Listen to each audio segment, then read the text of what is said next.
Hello everybody, Matthew Becker here from Jim Lawyers PLLC. Now in this video, I want to talk with you about the need for an operating agreement.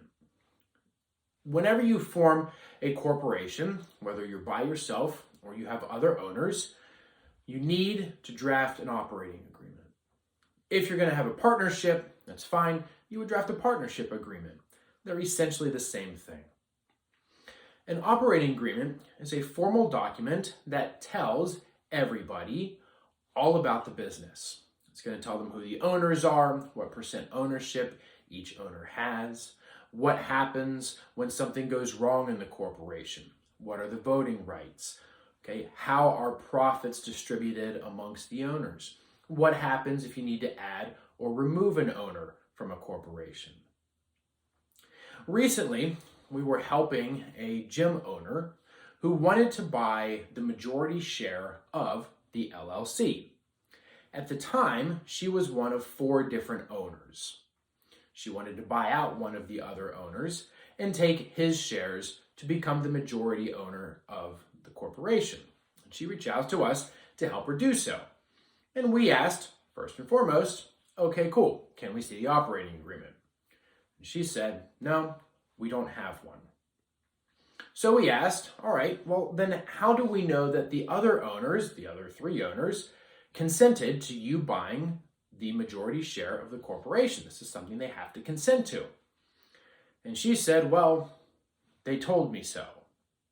And we said, okay, can we see the letters of resolution that everybody consents to this?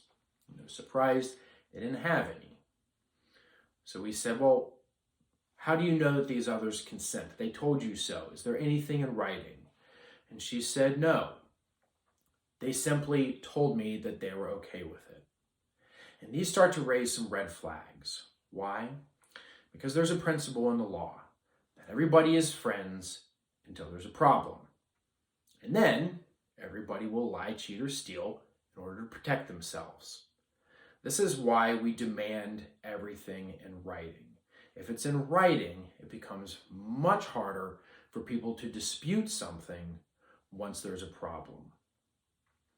The operating agreement would have explained what process they need to go to in order to add or remove a member, what process needs to go through in order to buy out a member, and how to do this smoothly so that everybody agrees.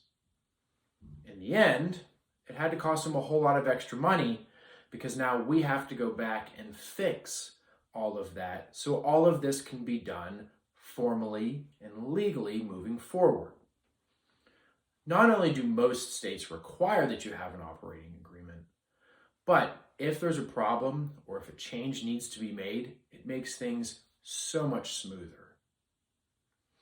It's another situation where taking the time, action, and money to do something right now is going to save you a whole lot more up or in the long run. So if you own a business and you don't have an operating agreement, it's not too late. Reach out and we can help you put one together.